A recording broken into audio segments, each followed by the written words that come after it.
Donne-moi ça. Au point où on en est, il ne s'agit plus d'ours polaires. Car en ce moment précis, le destin de notre civilisation ne tient qu'à un fil.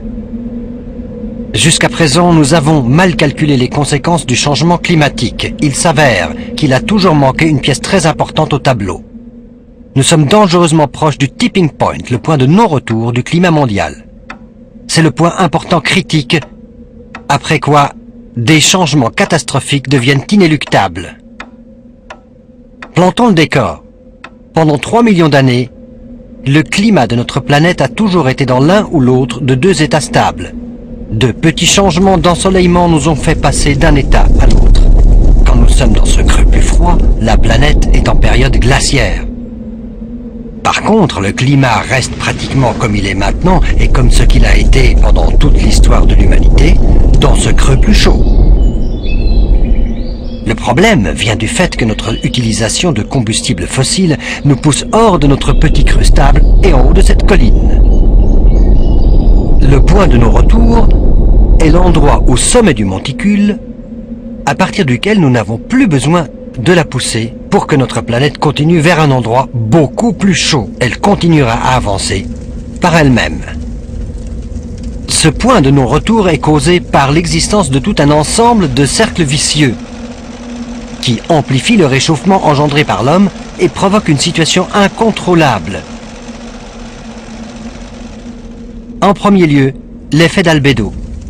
Les surfaces blanches reflètent davantage le rayonnement solaire que les surfaces sombres. Ainsi, le réchauffement climatique fait fondre la glace et la neige. La Terre ou l'océan deviennent des zones de couleur sombre qui absorbent plus de rayonnement solaire qu'avant, augmentant le réchauffement qui fera fondre plus de glace, etc. La vapeur d'eau est en réalité un gaz à effet de serre plus important que le dioxyde de carbone. Comme la planète se réchauffe, les taux d'évaporation augmentent.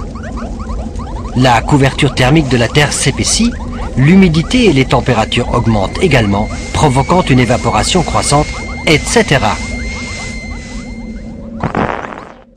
À cause des concentrations de CO2 actuelles élevées, environ la moitié des émissions liées aux activités humaines sont absorbées par les forêts, le plancton et surtout l'océan. Mais l'augmentation du CO2 dans les océans en rend la surface de plus en plus acide. Simultanément, la température de l'eau en surface s'élève, formant une couche d'eau chaude acide qui s'étend, éliminant le plancton qui devait absorber et sédimenter du carbone. Pire, l'eau chaude contient moins de CO2 que l'eau froide. Comme l'océan se réchauffe, il va relâcher du CO2 qu'il avait précédemment absorbé.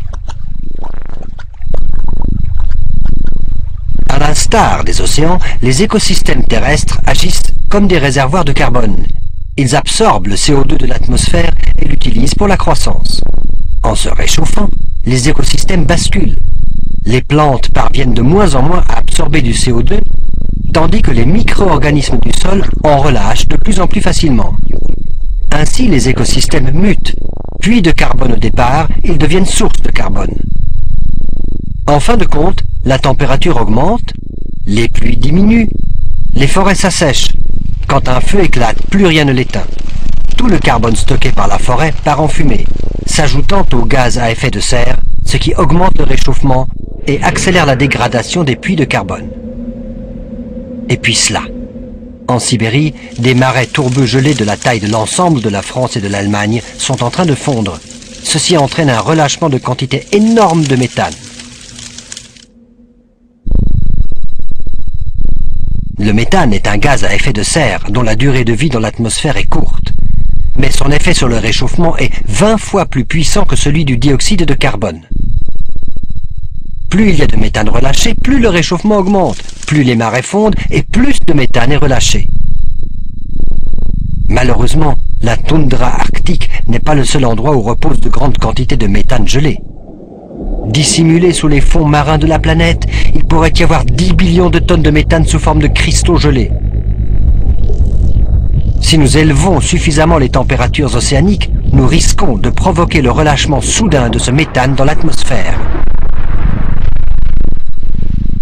La dernière fois que cela s'est produit, les températures globales sont montées brusquement de 10 degrés. Bien, voici quelques-uns des cercles vicieux qui expliquent pourquoi il y a un point de non-retour dans notre système climatique. Chacun des cercles vicieux du système présente son propre point de non-retour. Malheureusement, ces relations réciproques, des différents cercles vicieux, font défaut dans les modèles de prédiction climatique.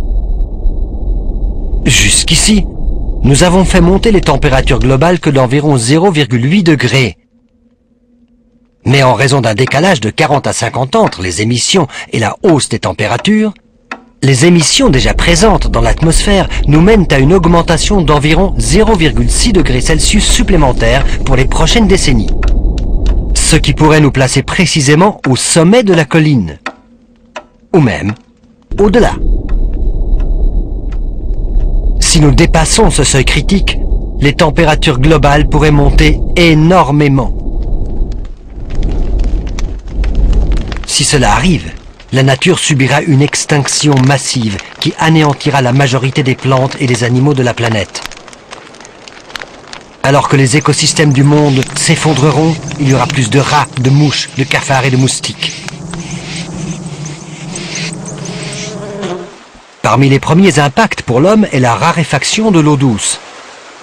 Les précipitations changent et les glaciers disparaissent. Les rivières s'assèchent et l'océan monte, polluant la nappe phréatique. Perte de récoltes, incendies de forêts, extension des déserts et submersion des régions côtières mettent des milliards de gens en fuite, à la recherche d'une meilleure vie ailleurs. Mais où? L'humanité pourrait en réchapper. Mais que signifiera l'humanité dans un monde où les pays qui restent habitables utilisent une grande partie des ressources pour empêcher l'arrivée de millions d'affamés qui ne peuvent plus vivre dans leur propre pays à cause de ce que nous avons fait?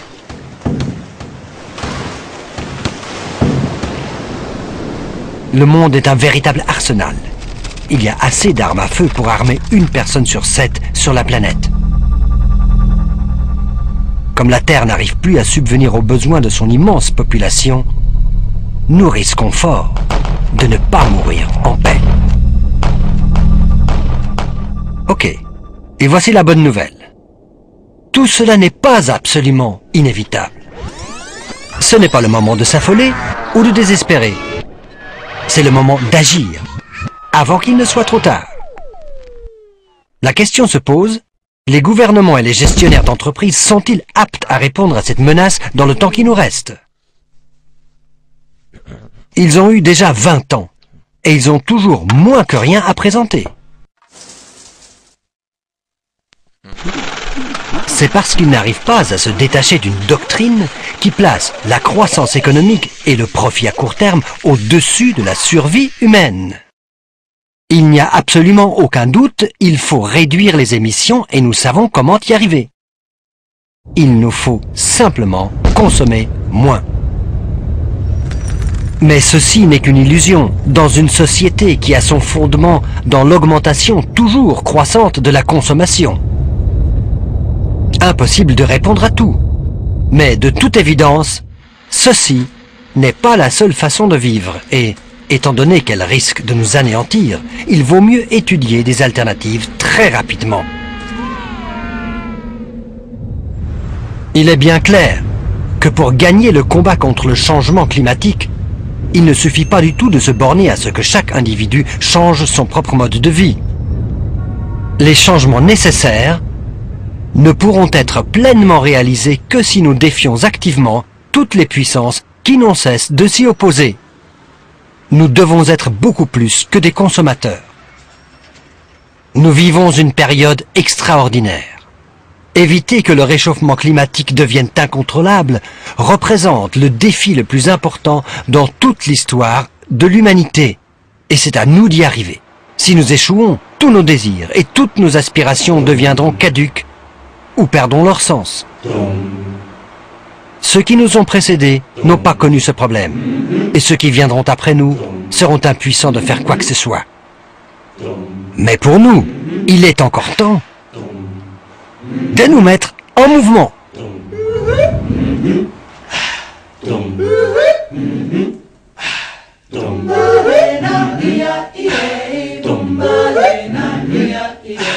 Tombalena,